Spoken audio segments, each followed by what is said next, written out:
Welcome back, everybody, to the Fantasy Hockey Hacks podcast, a proud member of the Hockey Podcast Network and the official podcast of Left Wing Lock. I'm Devin Davidson, your host. With me, as always, Bruce Gunther. Not joining us, John or Tyler, a couple workaholics, but listeners, you're in luck because tonight we have a special guest, the man himself, Shaggy Von Doom, fellow partner of the Hockey Podcast Network and host of Here in Puckberg, as well as the Locked on Avs podcast. Shaggy, welcome. Thank you so much for having me on. It is an honor. Absolutely. We're thrilled to have you on. We were joking just off air here that you and I are a couple Back to the Future fans, and so we have that in common. I learned that earlier today, so I was pretty stoked to hear that. Maybe let's just, before we get into the episode, so obviously tonight we're going to cover the fantasy preview for the Central Division, Part 1. We're going to cover Arizona, Chicago, Colorado, and Dallas.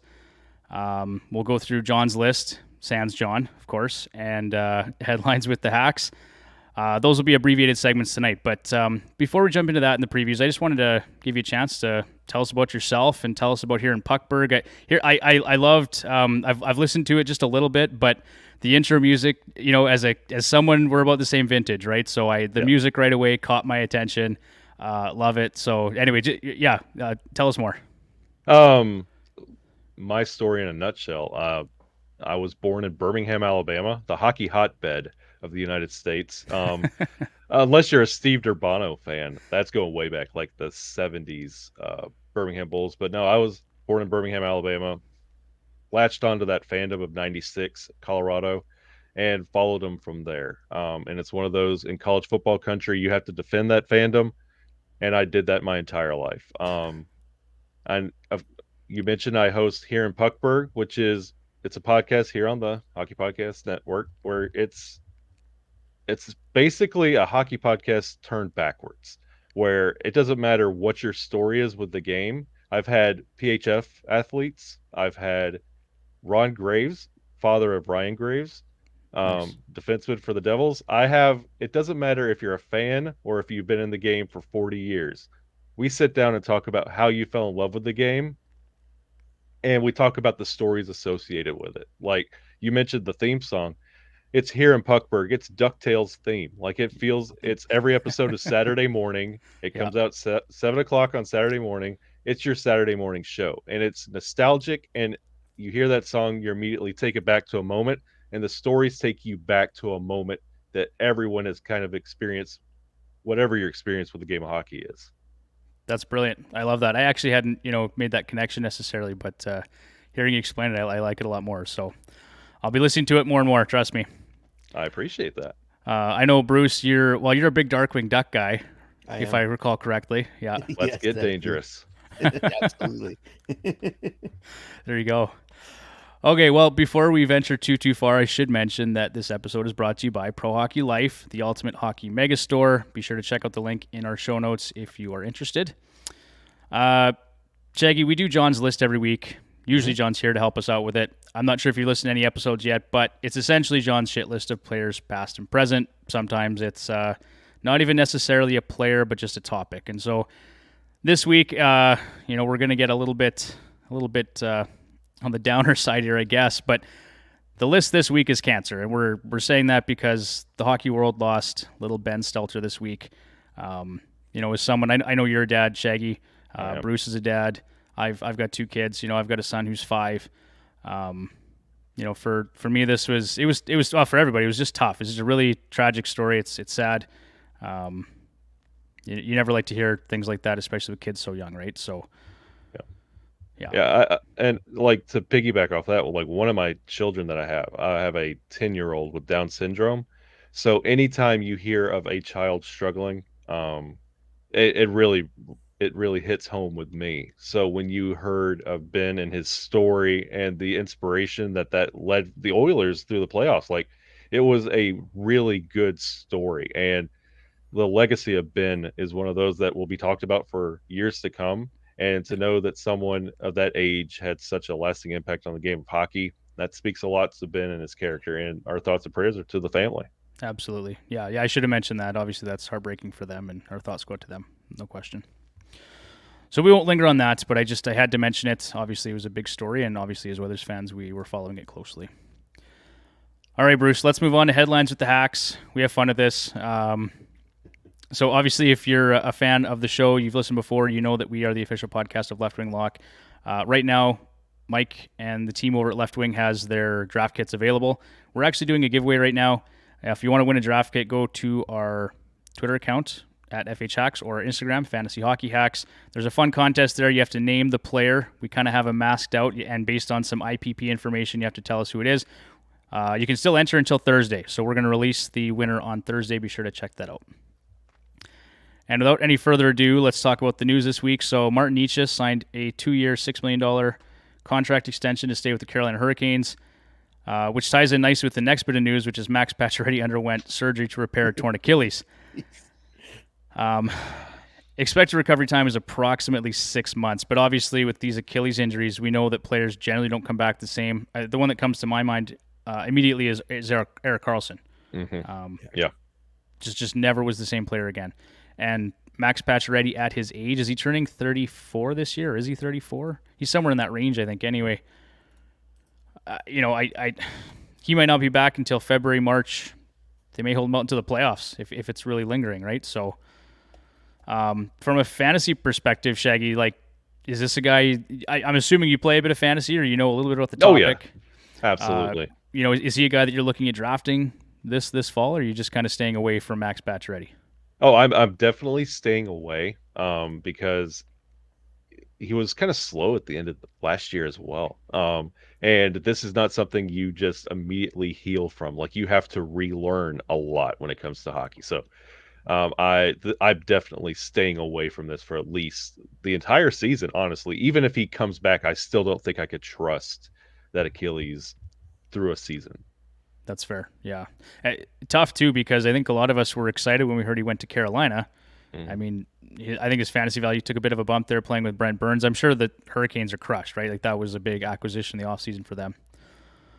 The Rangers are going full goon, assigning the captaincy to Jacob Trouba, 28th captain in franchise history and first since Ryan McDonough in 2018. So, I mean, I'll be honest, I don't have an issue with the physical play. I think he's a guy. He's not a shrinking violet, right? So those are definitely some qualities you want in your captain. But he also walks that line, Shaggy.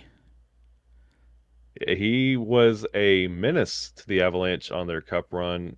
He was laid that shoulder in Nathan McKinnon early in the season. And that was shortly after he laid a hit. I think it was in the Chicago Blackhawks game. Like he Yeah, was on a 2-week tear of goonery. that So was to see Jujhar him be Khaira. yeah, exactly. And Yeah, to see him be the captain of a Ryan Reeves Rangers team, it makes sense. yeah, sure it does. Should be fun to watch. I guess we can all thank Tom Wilson for that. Uh, Yeah, no kidding. All right. In other news here, Robin Lehner expected to miss the entire 2022-2023 regular season. Bruce immediately cried right after the news. Big Robin Lehner fan over there. Hey, Bruce. Yeah, I do. I love Leonard. I just he was in a no-win scenario following up Fleury in Vegas, and then now with his injuries, yeah. I feel bad for Robin. I don't feel bad for the Golden Knights though. I really no. don't. None of us do. Leonard started 44 games during the 2021-2022 regular season, posted a record of 23-17-2 with a 2.83 goals against average and a 907 save percentage. Right away, Logan Thompson obviously gets an opportunity to take over the goal, or the crease, I should say. But I do think Vegas is still going to go out there and try and get a goalie. So right away, San Jose's got 3 goaltenders. I wouldn't be shocked if they picked up Reimer. Not that he's a huge upgrade over Logan Thompson based on his play last year, but he's a player with some experience. So how confident would you be, Shaggy, with James Reimer, Logan Thompson tandem for these guys next season? When it comes to the goaltending position in Vegas, I worry about that defense up front. The Vegas did not look good finishing out that season last year. And if you're putting somebody in this position to tend the net for Vegas, I'm curious on what that defense will do in front of them. I'm going to be leery of this Vegas team when it comes to drafting, or especially anything in the defensive core, especially goaltending. Whoever's wearing that sweater for at least the first 2 or 3 weeks and probably pick up somebody on the waiver wire with a hot hand situation. But I don't know if I trust where this Vegas team is going, because I don't even think they know where they are going for this season, because they still have to figure out how to put a team on the ice and pay for them. Yeah. They've got plenty of issues right now, and goaltending's one of them. So They're going to Band-Aid the heck out of Shea Weber and put him on the ice. sure. What's Devin Dubnyk doing nowadays? Is he still in the AHL? Yeah, give that guy a call. Yeah, for sure. No kidding. Okay, last bit of news here. Sam Gagner posted a photo to his Instagram stories, and Tyler sent this to me right away, Bruce, showing an Oilers shirt post-workout. So is he coming back to Edmonton, yes or no? Bruce, I'll go to you first. No, he's just wearing an old shirt and just teasing us. Okay. Yeah, The Oilers can't afford him. Yeah. I feel like he's just kind of putting it out there. It's an old shirt. He knew exactly what he was doing. Yeah. Firing up some interest in the offseason. Having some fun with the fans, too, I'm sure. Oh, yeah. I mean, kind of a fun story. I think he's only roughly 30 or 40 games away from 1,000. So us Oilers fans can dream that Sam Gagner will be back for 1,000 games. But realistically, does he bring a lot in terms of hockey at this point in his career? I don't know. Not much past a fourth-line winger, right? If that. If you want to go for that moral victory, then go for it. But I don't know if that's where the Oilers need to go. No, I would agree with that. They're in McDavid and Draisaitl's window right now. They need to. Every last penny is very important right now, so they got to be careful about that. But a fun human interest story nonetheless. Yeah. Okay, before we move on to our fantasy preview for the Central, we're just going to quickly let our members or our listeners know that as a member of the Hockey Podcast Network, the Fantasy Hockey Hacks podcast is a proud partner of DraftKings. College football is back, which, Shaggy, you had alluded to earlier. It's time to enjoy the tradition, the fun, and the great offers from DraftKings Sportsbook to celebrate the best time of the year. Right now, new customers can bet just $5 on any team and get $200 in free bets instantly, win or lose. If that's not enough action, you can also place a same-game parlay for a shot at an even bigger payout. Just combine multiple bets into one, like which team will get the win, which team to score first, and more. DraftKings is safe, secure, and reliable, and best of all, you can deposit and withdraw your cash whenever you want.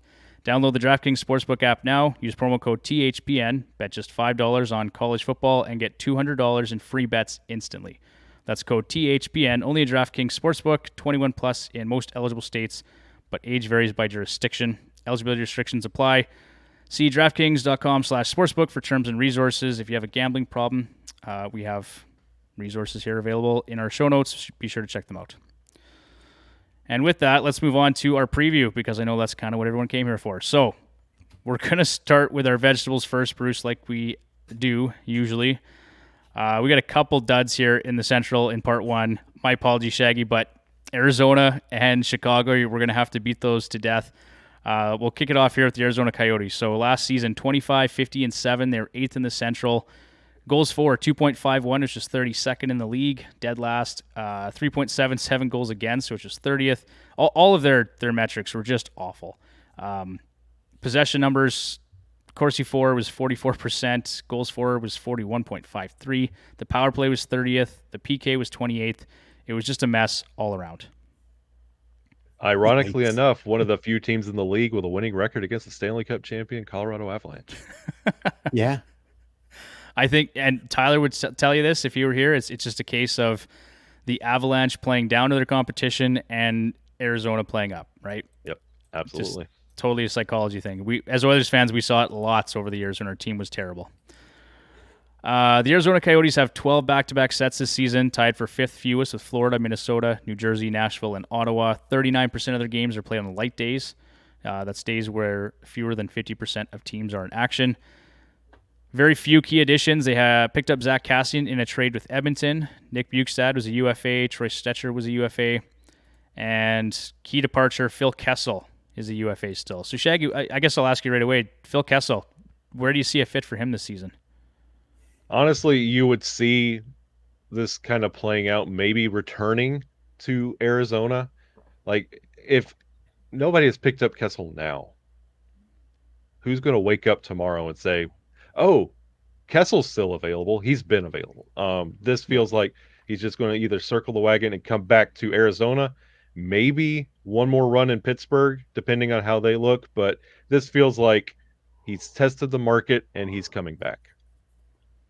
That would make sense. And then he's probably just trade deadline bait. Exactly. Yeah, that makes sense to me.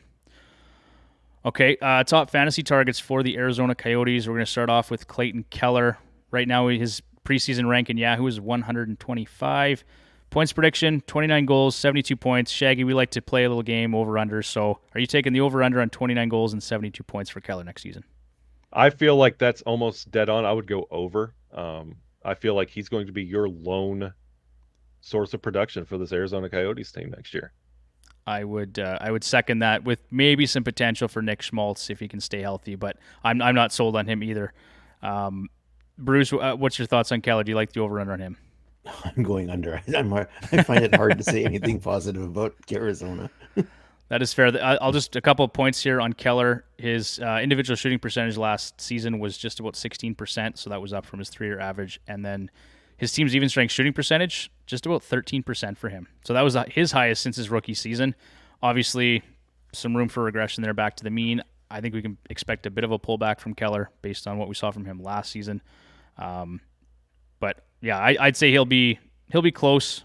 Someone's got to score some goals. I know that's just an old expression people hate, but somebody's got to put up some points, right? So, dual eligibility for Keller as well, which is nice. Nick Schmaltz, center right wing. Yahoo ranked 208. Points prediction for him, 23 goals, 62 points. What do you think, Shaggy? I feel like that might be the under. I feel like Schmaltz, he might be one of those anchors, but I agree with Bruce. Like, there's not a lot to write home about with this Arizona team. Like, it's going to be Keller and maybe a fluke goal here and there. I don't think Schmaltz has his production come in this year. Okay. Well, and I think you're looking at the numbers, you're probably accurate in saying that because he shot at almost 19% last year. That was a career high. 13% 5-on-5 shooting percentage. He had 51 even strength points, though.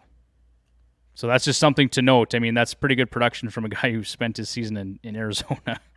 Well, yeah, it's healthy too. Exactly. That's going to be a big problem. Yeah. Okay. Jacob Chychrun and Shane Gostisbehere. Does Jacob Chychrun bounce back next year, do you think? I feel like if I was drafting my fantasy team, I would pick like Chychrun really late for the sole purpose of not what he does in Arizona. Every year when the trade deadline rolls around, Chychrun's name is bounced around on the trade deadline. This feels like the year that he is moving, regardless of what his production looks like. And like a team like Colorado, injuries plagued Colorado last year. Chychrun would be an excellent pickup for that defensive core they have already.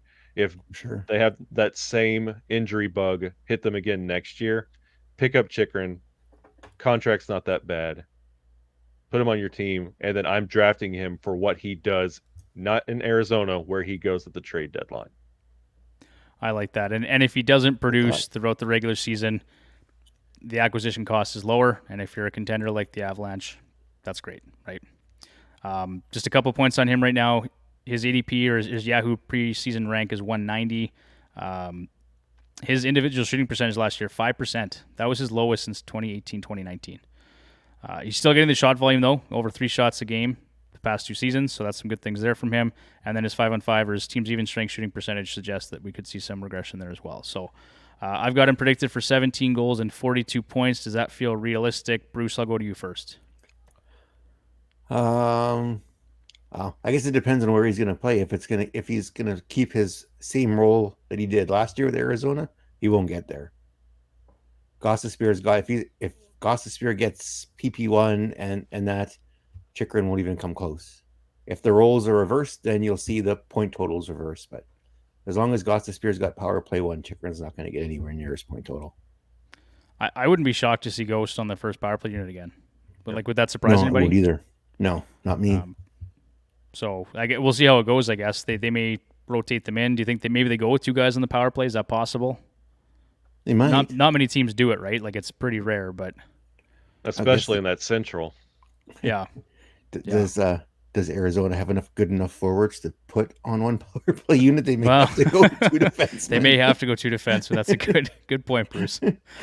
Well, let's talk about Shane Gostisbehere. My points prediction for him: 12 goals, 42 points. His Yahoo preseason rank 399. So I mean, he could be a steal late in drafts too. If people aren't paying attention, nobody really wants to pick from Arizona, but. Last season, 51 points, 14 goals in 82 games played. So solid production from a guy that, if he goes in the later rounds of your draft, I mean, could be a bit of a difference maker for you. Yeah, the thing with Ghost Bear, he feels I've drafted him a couple times. I think I'm finally at the point of I'm done chasing the ghost of Ghost Bear. Like Yeah. like Yeah. I feel like we keep trying to point to those really good seasons, but those have been so long. I feel like that's the only reason you're drafting off name value and what you remember. Sure. And I don't think he's getting back there, especially in Arizona. He doesn't have that production. And I feel like we talked about Chikrin. I feel like Chikrin is what Gostisbehere the last years in Philly, where they kind of just gave up on that. Yeah. I get that feel from Chikrin. That's why that deadline feels so loud for him. Ghost Bear, he's still got that new scent on him, Yeah. but I feel like it's the same every year with him. Yeah, the expectations are never very high for that guy. No. All right. So yeah, 12 goals, 42 points. Is that a stretch for Gostisbehere for next season? Yeah, I feel like he will have there. I might say he has over that because Okay. I feel like Chikrin will be under. I feel like Ghost Bear will be over that. Okay. Bruce, Yeah, guy. I'd go with that. Yeah. Okay. Alrighty. Not that you want to roster this guy in fantasy, but Karel Vejmelka, 769th is his Yahoo preseason rank. I've got him predicted for 55 starts, so 67% net share and 18 wins, and that's probably being generous. Last season, 13, 32, and 3, 3.68 goals against average and an 898 save percentage. Bruce, you'll like this one. Negative 21 goals saved above expected. Oh, jeez. It was ugly. It was Oh, ugly. man. So I would just suggest Really? not rostering any goaltenders from the Arizona Coyotes. But does 55 starts seem realistic in your mind, Shaggy? I honestly don't feel that way. I don't even know if he's going to make it 20 games. Okay. I Interesting. I do not have a strong feeling of goaltending in Arizona at all. So I doubt that's going to be the name you're going to see about 20 games in the season. Okay. Yeah. All right. Arizona traded their best goaltender to Dallas. I sure did. Yeah. Mind you, that was likely intentional given who's going to be up in the draft next season. So Yeah. That's true. it's going to be a fight between Arizona and Chicago, which is a nice segue for the next team we want to talk about here. So let's talk about the Blackhawks. 28, 42, and 12, 7th in the Central. Goals for 2.60, which is 29th. Goals against 3.52 is 26th. Goals for percentage 42.69 is 31st. Corsi for 45.98 at 30th. Special teams not much better. 19.2% of the power play and 76.2% on the penalty kill. Both in the bottom third of the league. The Blackhawks have 14 back-to-back sets this season, tied for 13 most, along with 8 other NHL clubs. 37% of their games are played on light days. They brought in Athanasiou, Colin Blackwell, Max Domi, and Peter Mrazek in a trade with Toronto at the draft. Some key departures here, which some of these are head-scratchers, obviously. Alex DeBrincat, Dominic Kubalik, Dylan Strome was an RFA that they didn't qualify. Eric Gustafson was a UFA, went to Washington. Bjorkstrom, Kirby Dach in a trade with Montreal, and Kevin Lankinen. I would venture a guess, Shaggy, that DeBrincat was probably the biggest shock there for you. Easily. And it just kind of further cemented where the Chicago team is going, and it's intentionally to the basement. Yeah. Yeah. Did you think it was a head scratcher? Like, obviously, if you want to get bad, yeah, you trade away a 40-goal scorer. But some out there believe that you could have held on to DeBrincat in your rebuild, and by the time the rebuild was complete, he could have been an older, capable veteran player. I feel like Chicago kind of jumped this just a little bit, looking around at the peers in the Central, seeing teams like, I hate to keep tooting the horn of the Avalanche, but you can't, like, building a team around like a Cale Makar, you have to have a generational talent. You can't just build around a good talent, or you're going to be exactly where you have been. And I applaud Chicago for going full reset with this. And I feel like, yeah, what you got back for DeBrincat wasn't enough, but I feel like Chicago is anticipating maybe Kane or Taves moving at the deadline, and that's where they're getting their future. Okay, and that was my next question. Actually, is what do you see happening with Patrick Kane and Jonathan Toews, and for that matter, Seth Jones? Nobody's taking that Seth Jones contract. Nobody. Not at full value. Not at full value. Nope. No question. Maybe Arizona. And it's one of those that every time that contract comes up, it gets really loud in Colorado because, his father and like the story. That contract's really beefy and it's going to go down when the next one comes up. But I feel like Chicago is going to have Seth Jones for a while, and that's something they're going to have to live with. And I feel like Taves and Kane are going to be, depending on how they start this season, it's going to be bad. It's going to be rough, and they have to open the season against Colorado. So it's going to start out rough. How those two leave and what they get in return, I feel like that's going to be the narrative. Okay. They both go at the deadline, though, I would think. I mean, assuming Toews has an okay... I mean, Toews can still be a valuable utility player, can he not, on a playoff team? Toews feels like the perfect addition for Minnesota to push them one more round into the playoffs. Okay. Yeah. That makes sense. That would make sense, Great yeah. face-off guy, right? Yep. Okay, let's talk about Patrick Kane first. Right wing, Yahoo preseason rank is 41. So he's going somewhere in the fourth round-ish.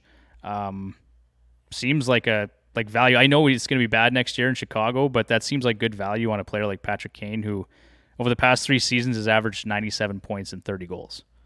It's almost the same argument we were having with Keller earlier. Like, somebody has to score in Chicago, and it's going to be Kane. Yeah. Yep. Yeah, no question. I've got him pegged here. Yeah. No, I think so. I think so, Bruce. Like, it may be Kane. I've got him pegged here at 29 goals and 92 points. And then I think you're going to have a lot of players in that 40 to 50, low 50 point range. That's kind of my opinion. So first off, Shaggy, 29 goals, 92 points. You taking the over-under on Patrick Kane? I might go a little bit under. He feels 85, 88, somewhere in there. 92 and over is a stretch, especially for when it comes to garbage time, mathematically eliminated from the playoffs. There's no reason. Yeah, my thinking was it'll be more on that point per game pace in the regular season until the deadline, and maybe if he goes to a contender at that point, he gets a bit of a bump, for the remainder of the season. But Bruce, do you like the over/under? Well, I don't know if he can make up that many points after he gets traded, but I think it's under because I don't. You look through that lineup there. Who's going to pass him the puck? Exactly. He's going to take a lot of shots this year, I think. Yeah. Well, he's going to have to because yikes! I don't know. There's not much there. No. They might have to see if they can get Tyler traded away from his team and he can go play for them for a while. Oh, don't tell Tyler that. Yeah. I can see his shot volume going up, his shooting percentage going down. And it's not a lot of good things there. I think 92 points is his ceiling, so I would say I'd take the under on that. So I think probably he'll be over a point per game or at a point per game. But he's been as reliable a fantasy asset as you could hope for the past few seasons. And you might get closer to that 92 points if he's trying to sell himself at the deadline. If both him and Toews are trying to make themselves look a little bit more appealing when the trade deadline rolls around and try and inflate their value just a little bit so they don't have to stick around and watch this rebuild. Yeah, absolutely. Oh. Okay. We've got some other guys here. I don't know how fantasy relevant they're going to be, but Max Domi, I've got him here. 532nd is his Yahoo rank, 15 goals, 45 points. He's averaged, 44 points and 15 goals the past 3 seasons. So do we see any sort of fantasy relevancy for Max Domi next year, or is he just a bottom 6 player for Chicago? Depends whether he gets to play with Patrick Kane or not. If he plays with Kane, you could see that if he's not playing with Kane, he ain't getting there. No.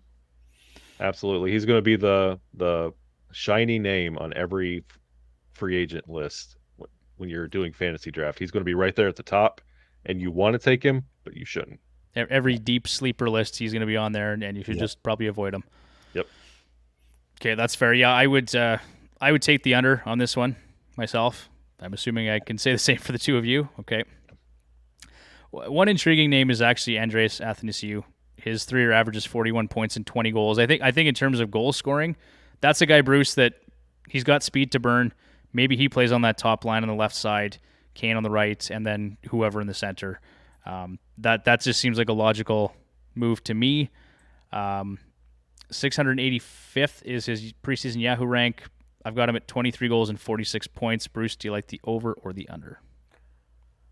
If he can stay healthy, I think he'll be close to 46. If he's not healthy, he's not going to get there. He's another one where he's hurt a lot. Yeah, he didn't play much last year, as I recall. Okay, Shaggy, what's your thoughts on Athanasiou for next season? No, I completely agree. If he stays healthy, he might go over that because he's going to be somebody has to pass Kane the puck. Yeah, exactly. All right, his just of note here, 28 games played last season, 15.5 individual shooting percentage. That was actually the second highest of his career. And his team's even strength shooting percentage with him on the ice was also a career high at 10.2%. So some numbers kind of working against him, regardless of his situation in Chicago. All right, Seth Jones. We talked about his mammoth of a contract earlier. He's obviously going to have a really hard time living up to it. A couple things working in his favor. He had a 2.6 individual shooting percentage, which was the second lowest of his career last season. His 3-year average is 3.5%, so it's not a massive change, but it's obviously still down. A 6.9 team even strength shooting percentage as well. So there's some room for positive regression for Seth Jones, although I don't see a big jump here, but just some things of note. Somehow he's ranked at 157th in Yahoo. That seems a tad high to me, but it's that contract. It's that. So I've got him predicted here for 7 goals and 49 points. Shaggy, that's maybe a touch high. What do you think? I feel like that's dead on and might get over. Okay. This is a Seth Jones prove it year. Okay. Like he's got some proving to do. So he needs to make himself also look appealing. So I feel like he might go a little bit over that. Overachieve. Okay. Fingers crossed. Bruce, what do you think? I agree. He could be the one passing Patrick Kane the puck. So on the power play for sure, right? I mean, I could see him piling up a bunch of power play points this year. Yep. Yeah, if he sticks close to Kane, he'll get there. Okay. And then goaltending. Let's talk about Peter Mrazek. As cringeworthy as that may be, someone's got to play goal. I don't know if he's going to get to 42 starts, but I've got him at 42 starts and 51% net share, 12 wins. I mean, he has a tough time staying healthy as well, Bruce, but yeah, they don't have a lot of options there, right? It's Peter Mrazek and Alex Stalock, I believe, is the other option. They should really get Home Depot as a sponsor and see if they can just get a sheet of plywood to put in there. Or a couple of them. They may have better luck. But he can't get less than 50%, assuming he's healthy, right? I mean, he's going to have to play. He's going to tear his groin in like the first game. Yeah, he might get 20 games. Assuming he's healthy, he'll play, but I don't see it. Yeah, that's going to be a huge gamble. It'd be nice to see him to 51, but I completely agree with Bruce. This has one of those early season, like a groin, and then the Chicago fans are automatically just giving up on the season. I think realistically, Chicago's kind of hoping for that, right? They like, who can we put in goal that's just absolutely terrible, is an injury concern every year? Hey, let's go grab Mrazek from Toronto. They want to get rid of him anyway, so. And then Stalock hasn't played now for what, 2 seasons? Yeah, I'm trying to remember the number. It was something like he had played a grand total of 6 games or something over the past 2 seasons or whatever it was. But yeah, not much, Bruce. Like, he's basically just been around.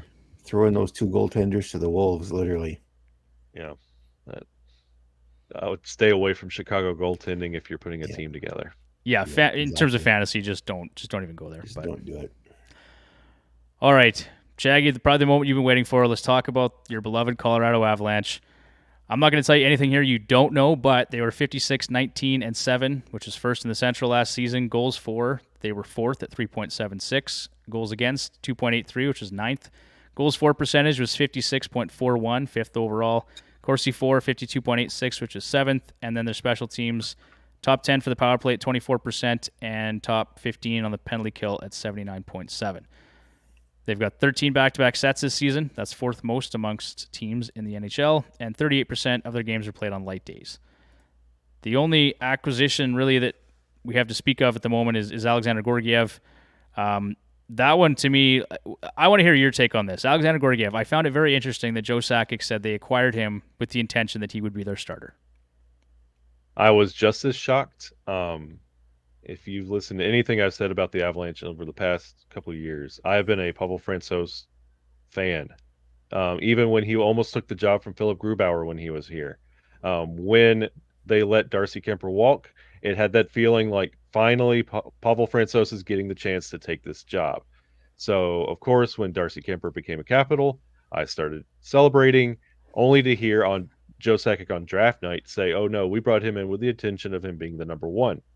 If you hear from Ranger fans, they will tell you he's okay. And if you've watched any Avalanche hockey over the last year or so, okay is good enough. We'll see how it goes, but this has all the feelings of a hot hand situation. Yep, I would agree. Yeah, absolutely agree. I think this will be a tandem. You're going to want to probably roster both goalies in fantasy because I like Pavel Francouz, and what he did in the playoffs last year showed me that he's capable of being a number one for Colorado. So, before we jump into those players, and maybe we'll start with goaltenders since we're kind of on that topic.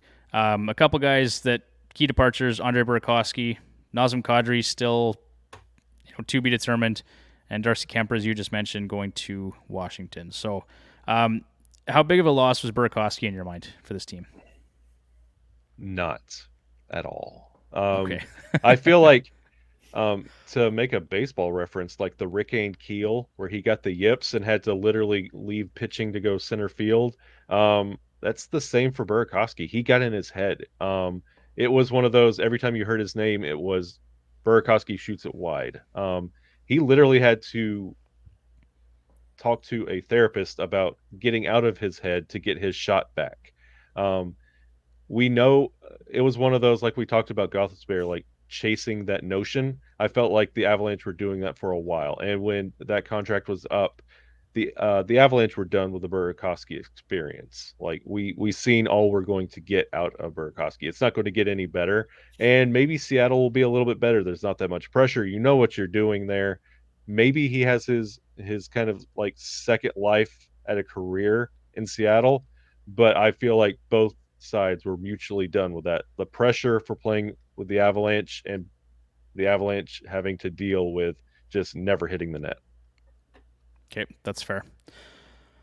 All right, so let's talk about goaltending here. So Alexandre Georgiev, his Yahoo rank right now 135. Obviously, seems a bit high. If you're there's some risk there, right, with that player. Someone's going to jump for him. Somebody will, just based on the fact that he plays for the Avalanche, right? I mean, it happens quite regularly. Francouz, his rank right now 179, so just a little bit behind that. I've got it going right now is Georgiev 50 starts for 61% net share, 29 wins, and then Francouz with 32 starts, 49% net share, 21 wins. That's assuming everybody stays healthy and there's no concerns or tragic misplays. But Shaggy, do you see that kind of being a reasonable situation? Absolutely. I feel like barring injury, I feel like this is a even split between the two. Okay. I find it interesting because I look at their numbers, and Francouz 15-5-1 last season, 2.55 goals against average, and 916 save percentage. Georgiev 898 save percentage and a 2.92 goals against average. So it just the numbers to me when you compare them don't make a ton of sense. I've also heard, and this is just speculation, but I've heard that Georgiev can be a bit of a difficult teammate. Right, there was that whole thing with Tony DeAngelo in New York.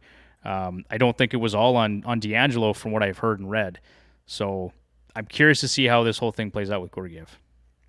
If the Avalanche can rehab the image of Nazem Kadri, I think they'll have no problem with Georgiev. Yeah. No, exactly. Fair enough.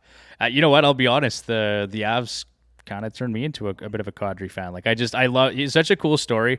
And then his line when they won the cup, right? That was gold. Yep. And it speaks a lot for Toronto fans to say, is this the one that got away? Because they're usually, if you leave, we're done with you. It speaks a lot to the transformation of Nazem Kadri. Absolutely. Yeah, I mean, I'd love to see him continue producing. Unfortunately, I'm with you, as you mentioned earlier. Everything was inflated. I just don't see it again this year. But especially if he goes to the Islanders, as speculated. Yeah, Not really a contender. No, and not really a team known for their offense either. So they've got some good players in the top six, but it's not anywhere close to what he saw in Colorado. At least they'll have Lou Lamoriello. Yeah. Yep, and they'll all be clean shaven. How's Nas gonna handle just having to be clean shaven all the time? Uh, it's I going to be can an do that. adjustment. Yeah. All right, back to top fantasy targets here. So let's talk about Nathan McKinnon. Right now, he's ranked fourth overall. Points prediction for him, I've got 39 goals, 108 points. I don't think there was any concerns in terms of his metrics. Nothing was really based on luck or anything like that. Massive volume shooter, likes to hit. Like this guy, he's got to be one of your top priorities off the fantasy draft board. Oh, easily. He's one of the if you're at the top of the draft, that's one of the names you're picking. Like Nathan McKinnon, you're expecting maybe a better year than last year because the pressure's off of him to finally win that cup. So he could finally settle in and play just Nathan McKinnon hockey. So, Yeah. yeah, he's one of the top picks. I've got 39 goals and 108 points. I think he's been averaging, 111 points the last 3 years and 39 goals. So, I mean, I don't see him venturing a whole lot from that, but there's a lot of sense in what you're saying. He may just be more relaxed. My only concern with him, maybe there's a bit of the Stanley Cup hangover. I've seen some videos floating around. Nate's having a good time this summer. I I highly doubt if you've seen Nathan McKinnon, he's a hockey robot. That's true. Yes, he is. There's no off season for Nathan McKinnon. Like he might have celebrated, but he also atoned for that in the weight room. Yeah. Yeah, Yeah. right. The amount of time you've seen him having fun probably was exactly right down to the second. It's Exactly. Yeah, they captured a unicorn and then it was gone. Yep. he's got one. He's going to want more, a lot more. Yep. Yeah. Bruce, what's your take on the prediction? Do you think over or under on 39 goals and 108 points? I think the thing with McKinnon too is his durability. So he didn't play a full. He only played 65 last season. So Yep. if the only thing that would be the hit for me is he may not play a full season to get to that point. If he can play a full season, he'll get there. But he'd have to play the full season to get there. All right. Mikko Rantanen. Is this guy a little bit underappreciated, Shaggy? Like I like Rantanen. I was looking at his numbers and going, man, like he's been a very productive player for the Avalanche. And I mean, right now he's ranked 7th in Yahoo, so that maybe he is appreciated just enough. But in past years, he was not ranked 7th. So what's your take on Mikko Rantanen? I've got him 42 goals, 100 points. Yeah, easily. Might be actually tied with Nathan McKinnon when it's all said and done with points at the end of the year. He's underappreciated because if you're going to talk about the Avalanche, you have to go down the list. Cale Makar, Nathan McKinnon, Gabe Landeskog. You have to keep going. You can't talk about everybody, but Mikko's one that you should. He doesn't have that crazy personality. He doesn't stand out, and that's what makes him good. You forget about him, and he makes you pay. All 6'4" of them or whatever he is.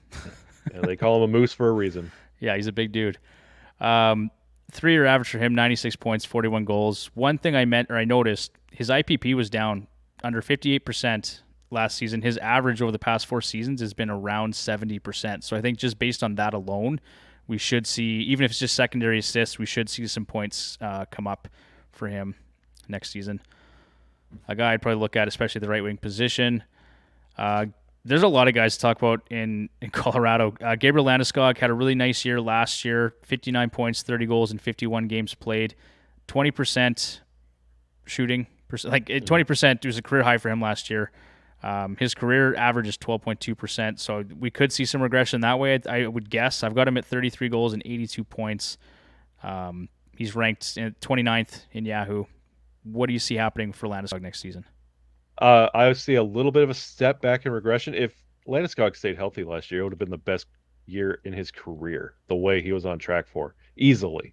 So if you kind of just want to play in the middle of that and kind of keep that in consideration. But if it's one of those that the team is slipping a little bit, like you mentioned the Stanley Cup hangover, I feel like as the captain of the team, Gabriel Landeskog will hold this team accountable and step up his game a little bit. So that's when I would really keep an eye on him. If there's no reason he should still be out there on the free agency, but I would start making some moves to acquire Landeskog. So in redraft leagues, are you comfortable? Would you take him in the second round, or is that an early third round pick because he's kind of projected here? Honestly, with this Avalanche team, I would take him second, but the third, do not let him fall any farther. Okay. Yeah. Basically, if McKinnon and Rantanen are gone, he's the next one you want. Exactly. All right. Valerie Nishushkin. So this has been a bit of a hot button topic for us in the podcast. Tyler just can't handle it. Every time I mention his name, Tyler's like, how did that guy get the contract he did? Tyler almost gets mad about it. So as an Avs fan, I'd love your take on Valerie Nishushkin because he did break out last year. Yahoo rank 155th. I've got him pegged for 25 goals and 62 points this year. Last season, 52 points, 25 goals in 62 games played. So some things to note here. 13.9 individual shooting percentage, his ish, Bruce, as we like to say. 2.9 shots on goal per game. That was a 61% jump from previous season, and his career average of 1.8 shots on goal per game. So there's some things there that are inflated a bit, and then his ice time took a massive jump. 14.05 average time on ice in his career, or the previous 2 seasons. Last season, 19.02. So some things working against him. Shaggy, A, do you like the contract? And B, do you see him taking a step back next season? I absolutely love the contract. It is. I honestly feel like it was a little bit of a steal. Okay, Because the interesting. thing with Valeri Nichushkin, you can't quantify his worth with a stat. Um, when he's in the game, you know it. When he was injured last year, you felt it. When Yeah. he's in the game, he can change it. And he's not going to put up a hat trick every night. He's not going to make that flashy 30-second clip that you shared to all your friends. What he brings to this team with heart, how he plays the game, his physicality, there is so much that he brings to the game that he is a vital member of this Avalanche team, and there would be no cup without Valeri Nichushkin. So, and when it comes to drafting him in fantasy, you got to keep that in mind. His worth is not exactly what you're going to be winning and losing your weak matchup on. Yeah. So you have to keep that in mind. So 155, he's probably good. That's good value to me. If you can get him Yeah, somewhere in around 155, I think that's great value. Um, exactly.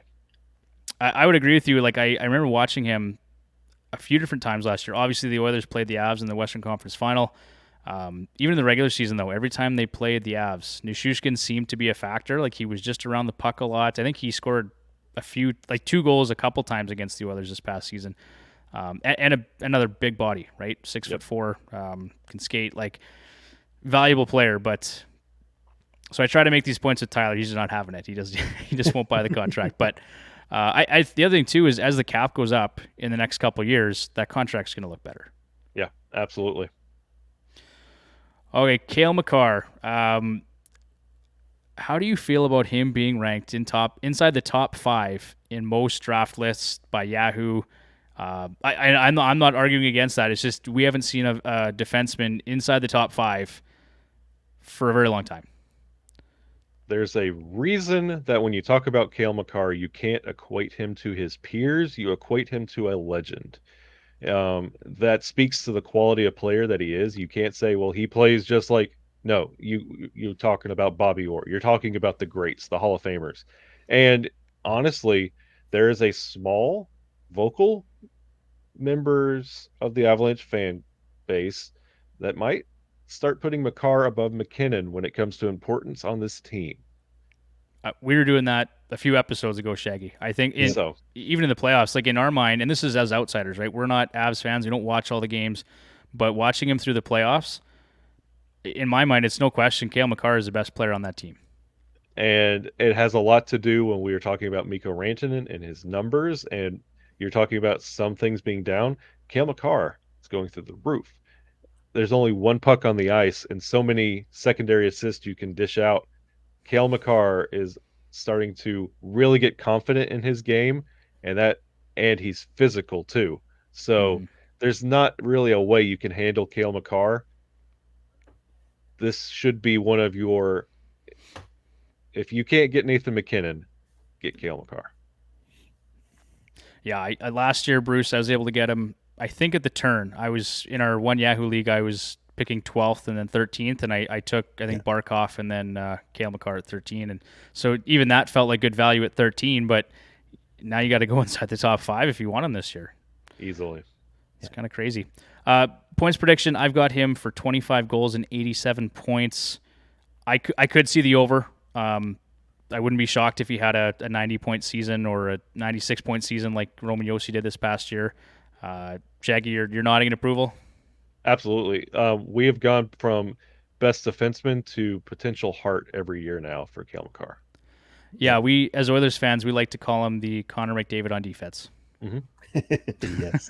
It's and we talk about him as a positionless player. You can literally put him anywhere on the ice and he will excel. Like Yeah, Yeah, he's changing definitely. the defensive position now. Yep. absolutely. Sure is. All right, this guy's kind of fun. Devon Tays, Yahoo ranks 70 points prediction, 12 goals, 58 points. He seemingly came out of nowhere. Like we all kind of knew he was good when he was on the Islanders, but no one anticipated him being this good. 57 points, 13 goals, and 66 games played. How do you see him doing this year? There's a couple things, career high average time on ice, career high in shooting percentage, just 12 power play points. So I mean, there's some things there to consider. But do you see him having another good year like he did last season? Absolutely, because he is right there on the D pair with Cale Makar. Yep, Yep. exactly. You take that talent and you realize what you have in Cale Makar and you marry the two and you become one of the heartbeats for this Avalanche team. We mentioned like you don't talk about Nichushkin or Rantanen enough with this Avalanche team. Tays is the underrated player for the Avalanche. Without Tays, there is no cup. Tays is vital to this Avalanche team and vital to the success of Cale Makar. I would agree. I think Yep, for Lou sure. Lamoriello probably wants that trade back. I would He'll think get it so. back with Kadri. Yeah. There you go. There you go. Bowen Byram, how do you see his season going next year? He started to warm up, right? He had 17 points, 5 goals in 30 games played towards the end of the season. He looked pretty good in the playoffs. I've got him here for 11 goals, 37 points. Does that feel realistic to you? I am scared to death of picking Bowen Byram. I will. He was on the verge of walking away from the game of hockey altogether with Yes. concussion issues. And all through the playoffs, every time he took a hit, you Avalanche fans just kind of grimace because you knew the next one's it. Um, you're going to go through a full season of that now. Yes, he's incredible, has the potential of being the next Cale Makar, but he still has those concussion issues at such a young age. Yeah. So you have to keep that in mind as well. Okay. Yeah, it's a concern, no question. I had heard that too. He was very close to walking away from the game just for concussion reasons.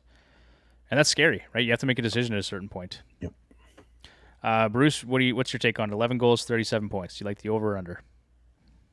Oh, if he doesn't get a concussion this season, he'll blow that total away. Blow it away. What do you guys think happens with Samuel Girard? Because is he a little bit redundant now? If Bowen, maybe not because of the health concerns, but working under the assumption that Bowen Byram's healthy, could you deal Girard for something else? He is every time a deal has to be made or somebody's out there that you have to make room for, he's the first one Avalanche fans are putting out there. I feel bad for him. He has taken a step back last year. It was easily one of his worst years in an Avalanche sweater. You'd like to see him return to form. If he's out there and has that quickness and that little, what they refer to as the La Tornade, where he does that little spin move, if that's working, Sam Girard is a vital member of this team. But if you get a copycat of last year, I would stay away. Okay. 6 goals, 42 points. Is that in the ballpark for Sammy Girard? Yeah, he was at one time. I mean, he was at, I think it was 2 or 3 years ago, he was up there for Norris conversation until Cale really started bursting on the scene. And it was while Cale was hurt. Um, he has limitless potential. If he could just stay healthy and get back to his form of playing, he could blow 42 points out of the water. He could be a 60, 70 point player. Yeah, I would say deployment too. Like if he gets an opportunity, if he does get traded, right? Like that's a player that would get better deployment. The production would follow. He's just Yep. kind of he almost seems buried on the blue line, right? There's a lot of very valuable players on that D. Yeah, and everybody's getting faster. So, Well, you look at the defense, right? So we're pretty sure that this will be Eric Johnson's last season as an Avalanche player, right? yes. At his contract. So you imagine your top four being Cale Makar, Devin Taves, you got Girard, and Bowen Byram. You've got four guys that can defend and four guys that can score. Yeah. Like that is scary. Very scary. Yeah. It has a lot to do with the goalie position as well, because of the Yeah, way they play the defense and their hockey IQ. It takes a lot of pressure off that goalie position. This Avalanche team won absolutely. game with Michael Hutchinson, if Yeah, everybody remembers the bubble. Yeah, So it doesn't matter yeah, who's back there. that's yeah, fair. No, exactly. they can outscore their troubles most nights. Yeah, Okay, well that does it for the Avs. Obviously, that was the longest of the 4 teams we had here. They had a lot of players to cover. Um, just a very good club. Let's talk about the Dallas Stars here. Last team, 46, 30, and 6, fourth in the Central. 2.84 goals for per game was 21st. Goals against was a 2.98, which is 19th. 48.04 goals for percentage is 20th. Corsi for at 48.04, 19th. And then special teams, 22.4% on the power play, which is 11th, and 79% on the penalty kill, which was 19th. The Stars have 10 back-to-back sets this season, tied for third most with Calgary and Edmonton, and 33% of their games are played on light days. Just a couple acquisitions here. Mason Marchment, UFA from Florida, Will Butcher, and Scott Wedgwood. They lost John Klingberg here in the offseason. So, in your mind, Shaggy, has this team gotten better or worse in the offseason? Out of every team in the Central and probably the West, I have no earthly idea what this Dallas Stars team is doing. They I don't even think they know what they're doing. It's a new voice behind the bench. There's just so much just weirdness with how this team's constructed and where they're going, especially with the caliber of all their peers. You know where the basement is, you know where the top upper echelon of the Central is. Sure. What is Dallas doing? And their acquisitions are weird. Letting Klimberg walk is also weird. I don't know what to think about this Dallas Stars team. They could go out and break some hearts, or they could be right there with Chicago and Arizona. You know, I think I would agree with that. If you're going to let John Klingberg walk because you don't want to pay him 8 times 8, maybe utilize that money a bit better. Like I have no issue with Scott Wedgwood as a backup because you've got your goaltender there. Jake Ottinger was phenomenal last year. Will Butcher, okay. Mason Marchment, I like the player, but I think fans or listeners should know he's not going to do what he did last year in Florida. There was everything was inflated, right? So we'll talk about him here in a second. But one thing that does excite me is Miro Heiskanen, right? So Klingberg being out of town, Miro Heiskanen is going to get top power play time. Should be a career year for him, at least in terms of total production. Let's talk about some top fantasy targets here then. So Jason Robertson, Bruce, president of the fan club. That's your guy. Well, you go ahead. Yeah. The biggest question for Jason Robertson this season is whether he actually starts the season. Yeah. Like Dallas has got $10 million in cap space, and they got to sign both Robertson and Ottinger, and that's not enough money for either one of them. They're going to have to somehow force one of them, or try to talk them into taking a bridge deal or something. Take a couple of light years and then backload it or something other. Like we're pretty much, I would say Dallas could start the season without either one of these players playing. If both of them dig in and say they want their big contracts now, like some of the other younger players have got, Dallas does not have those two players to start the season. I have to completely agree with you, and I feel like Ottinger is the one that they're not going to pay. Yeah, I have the same.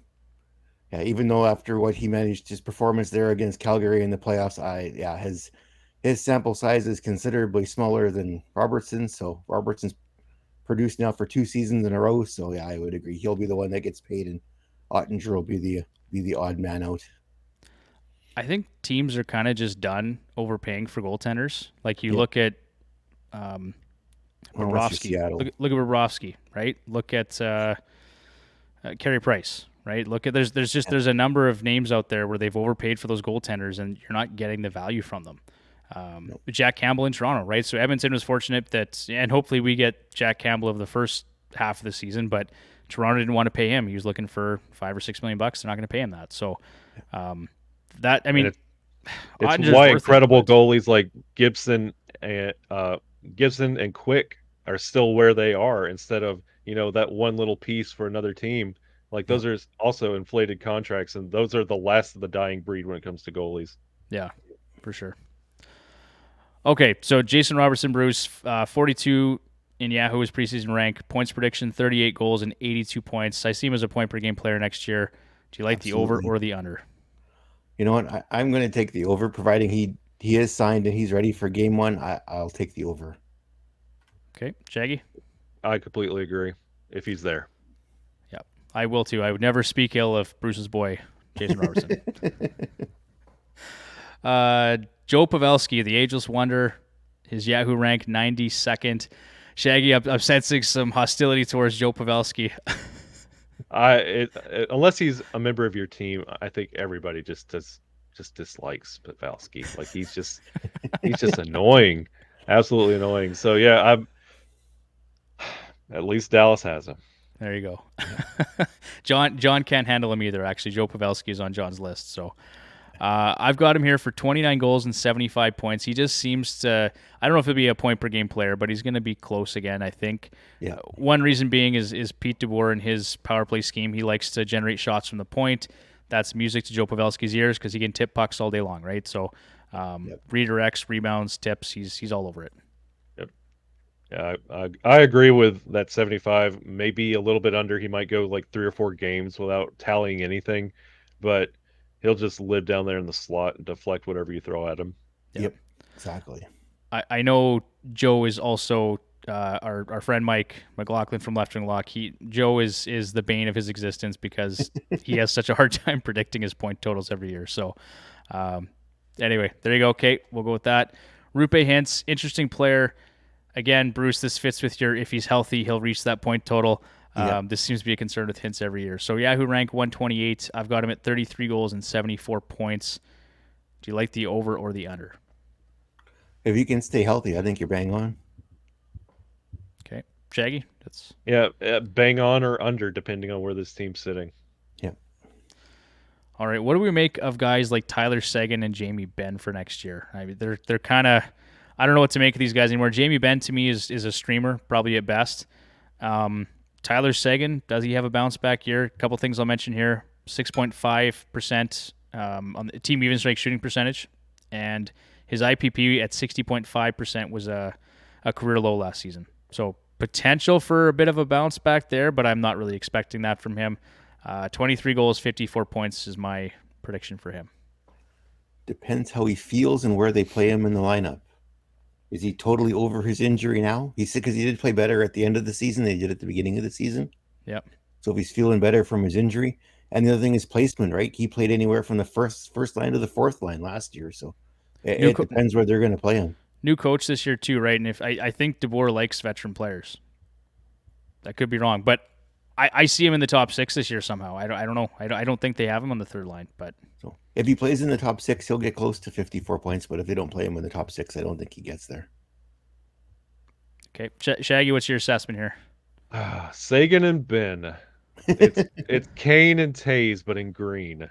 Yeah. Like I honestly feel like 2 contracts that merit them playing time, but I really would be very leery. I would see what else is around these two if they come up in a draft because I don't believe in them anymore.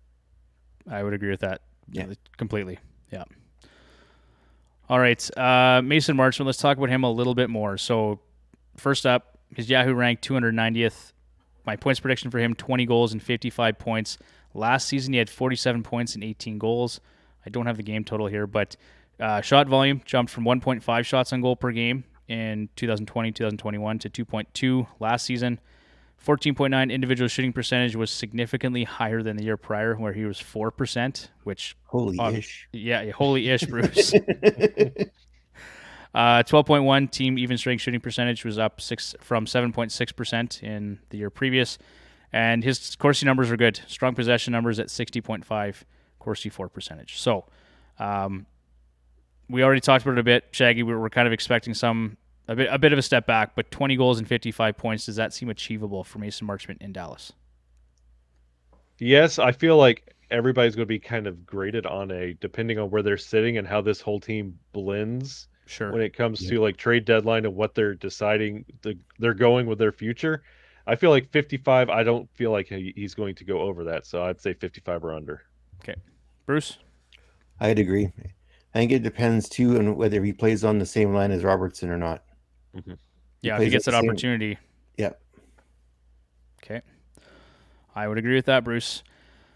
Let's talk about Miro Heiskanen quickly. So his Yahoo rank 105. Points prediction for him, I've got 10 goals, 56 points.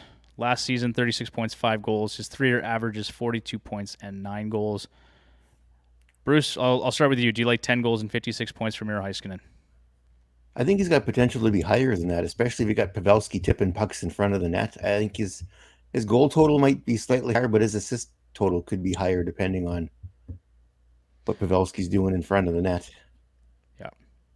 1000% agree. If another one of those, if healthy, it's over. Yeah. I would take that as well. Yep. And then last but not least, Bruce's favorite goaltender, Jake Ottinger, ranked right now in Yahoo at 48th. So I've got him predicted for 56 starts or 68% net share and 34 wins. I think he'll have a big year, assuming everybody's healthy, assuming everybody's signed, assuming all goes well. He was 12th in wins last year with 30 and 26th in save percentage at 914. Shaggy, how do you see him doing next year? Jake Ottinger or Jake Yotinger, because I feel like he's going to be the goaltender for the Yotes when it's all said and done. Oh, man. For his sake, I hope not. Oh, someone is going to reach really, really high for him, and he's not going to sign until into the season. So someone's going to be very sadly disappointed. Yeah, it's if he sticks around in Dallas, I feel like that 34 wins sounds about right. But again, just the weirdness around this team. I'd be very leery of anything Dallas. Treat them like Chicago. Okay. You heard it here first from Shaggy. There you go. You have to wonder who's going to take the chair shot first, Sagan or Ben, to get Ottinger on the roster. My money would be on Jamie Benn. I think at this point he's just a little slower, a little more wear on the tires. If they want to have both Robertson and Ottinger signed for opening night, somebody on that roster has to disappear. DeBoer knows something about the LTIR. Yeah, he worked it pretty good last year. Yeah, he's got the resume. There you go. Oh boy. Okay, well that does it for our Central Division Part 1 fantasy preview. Shaggy, thank you so much for joining us. Yes, thank you very much. It was great having you. It was a lot of fun. Hey, it's an honor being here. I love talking hockey with you guys. Absolutely appreciate it. We'll have to get you on again sometime during the regular season. Where can our listeners find you on social media if they want to get in touch? You can find Locked On Avalanche at LOPN_Avalanche on Twitter, Locked On Avalanche on Instagram. You can find my show here in Puckberg, Puckberg on Twitter, here_in_Puckberg on Instagram, or you can follow my personal at Shaggy Von Doom. Perfect. Awesome. Just a couple things before we wrap. Reminder, Ask the Hacks is still running, so if you have fantasy hockey or just general questions, we're kind of at that point in the season still where we're just trying to have some fun, so send us your questions. And then get entered to win a free 1-year subscription to the Left Wing Lock iPhone app. I've said many times I use it. It's great. Mike, thank you for that. But if you want to use it yourself, send in your questions, fantasyhockeyhacks@gmail.com. If you want to follow us, we're on Twitter at FHHacks, on Instagram at fantasyhockeyhacks. Visit our website, fantasyhockeyhacks.com, and we will see you guys next week. Take care, guys. Good night.